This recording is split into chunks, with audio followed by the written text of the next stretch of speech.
Stinging and burning, sensitivity to light, difficulty driving at night. If these symptoms sound familiar, well, you could suffer from dry eye. Let's welcome back Dr. Betsy Fraser, optometrist at Compass Vision Care, with more on treatment for this painful yet common condition. Good to have you back. Thanks for having me. So what would you say is one of the most common symptoms that you tend to see in people who are discovering that they suffer from dry eye? Honestly, there's so many, but one of the most common would be tearing. And so a lot of people don't think that they have dryness. Right, exactly. And so that's a big one. But burning, stinging, foreign body sensation, something's in their eyes, sometimes blurred vision. But tearing is a huge one. Millions of people suffer from this. Now, what are usually the reasons why people suffer from dry eye? Is this just something that you just pulled the short straw, or is this related to something else going on in your body? Yeah, it's a good question. It's really multifactorial, and typically it comes down to an issue with our tear film. We actually have 3 different layers to our tear film. One's an oil layer, one's a water layer, and one's sort of a mucus layer. And so really, in all honesty, with our current research, we've really discovered that most people have an issue with their oil layer of the tear film. Why is that? So we all have glands that line our eyelids, lower and upper, and those glands, every time you blink, release oil into the tear film.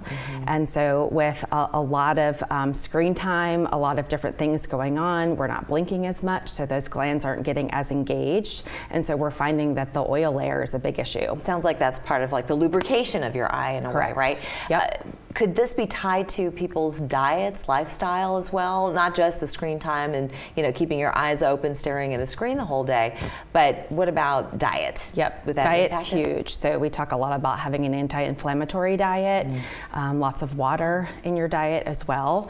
Yeah, so inflammation's huge. It plays a big role. What would be some of the foods that you would recommend your patients to have as far as anti-inflammatory? Good quality fish oil or other omega-3 sources are great for anti-inflammatory diets. So this kind of keeps it at bay. Once you get dry eye, can you reverse it, or do you have to now start dealing with treatments, which I'd like for us to talk about? Right, so that's kind of the exciting part right now, because historically we've really only been able to kind of band-aid it with topical drops and things like that, and maybe some other medications, but now we do have some treatments that can start to really reverse the damage. Oh, really? And what are some of those treatments? IPL, which is intense pulse light, has been getting a lot of focus over the last year or so. Actually, the last couple years, it was first FDA approved last fall for treatment of meibomian gland dysfunction and dry eye. And what about people who suffer from epilepsy? Would they be able to use that kind of treatment?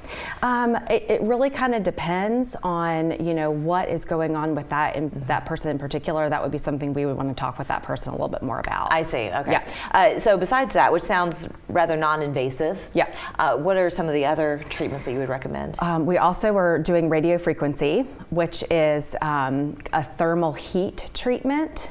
And the reason we're doing that is because we're actually heating the oil from the glands around the eyelid. So it's sort of like a hot stone massage for your eyeballs. It's very comfortable. Interesting. Yeah, we set it up so you're kind of in this boutique kind of feel. So it's a very comfortable treatment. Right now, a lot of the research is looking at a combined treatment of IPL, but also radio frequency. So you're getting some treatment to help with inflammation, but then you're also getting treatment to really help those oil glands pump better quality oil.